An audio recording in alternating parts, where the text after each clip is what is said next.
Namaskar. In this video I will discuss about equipment.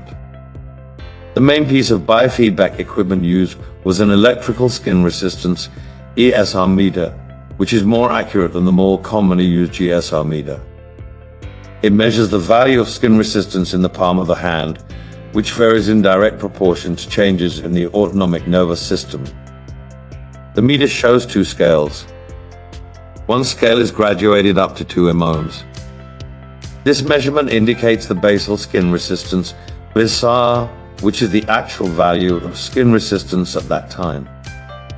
Generally speaking, a low BSR indicates an activated state, and a high BSR indicates a state of relaxation, withdrawal, or underarousal.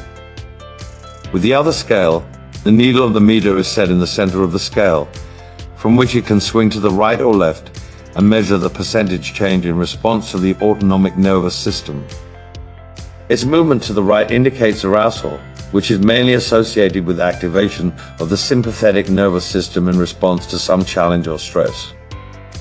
Movement of the needle to the left indicates the degree of relaxation which has been attained, and this is mainly associated with activation of the parasympathetic nervous system.